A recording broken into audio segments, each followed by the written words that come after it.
एमपीईएसबी की तरफ से जो वन रक्षक, क्षेत्र रक्षक, जेल प्रहरी और सहायक जेल अधीक्षक की वैकेंसी आई थी उसमें एक बड़ा अपडेट आया है।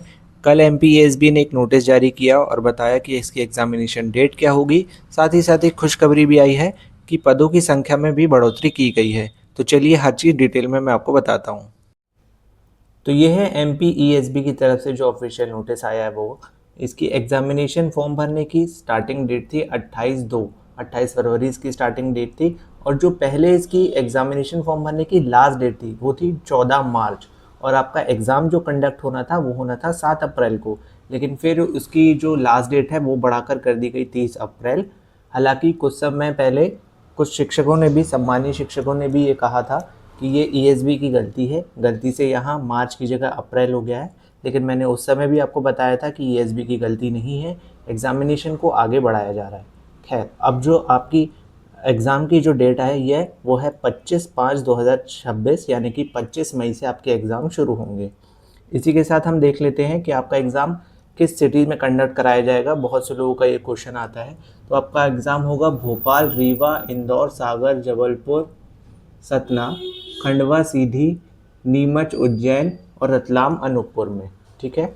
इसके बाद हम देख लेते हैं कि आपका एग्ज़ाम 2 पालियों में कंडक्ट कराया जाएगा। सुबह एक पाली होगी और शाम को एक और पाली होगी। इसके बाद हम देख लेते हैं एग्ज़ामिनेशन फ़ीस क्या होगी।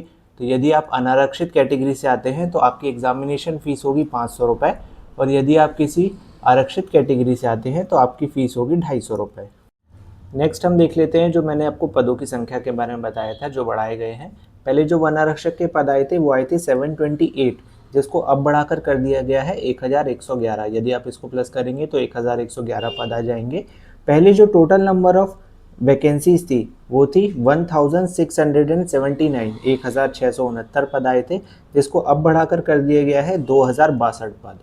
30 अप्रैल इस वैकेंसी में अप्लाई करने की लास्ट डेट है। आपके पास अभी भी समय है, आप चाहें तो इस वैकेंसी के लिए अप्लाई कर सकते हैं। यदि आप अनारक्षित वर्ग से आते हैं तो आपकी एज होना चाहिए 18 से लेकर 33 वर्ष तक के बीच में, और यदि आप किसी आरक्षित श्रेणी से आते हैं तो आपकी उम्र होना चाहिए 18 से लेकर 38 वर्ष तक के बीच में। सिलेक्शन प्रोसेस की अगर बात करूं तो सबसे पहले होगा एक रिटन एग्जामिनेशन, उसके बाद फिजिकल एफिशिएंसी टेस्ट, उसके बाद होगा फिजिकल स्टैंडर्ड टेस्ट। यदि आप 10th या फिर 12th पास हैं तो आप इस वैकेंसी के लिए अप्लाई कर सकते हैं। इस वैकेंसी का ऑफिशियल नोटिफिकेशन और अप्लाई लिंक आपको मिल जाएगा एग्जाम सलाहकार के व्हाट्सएप चैनल पर, जिसका लिंक मैं बायो में डाल दूंगा। ऐसे ही रेगुलर अपडेट के लिए इस पेज को सब्सक्राइब ज़रूर कर लीजिए।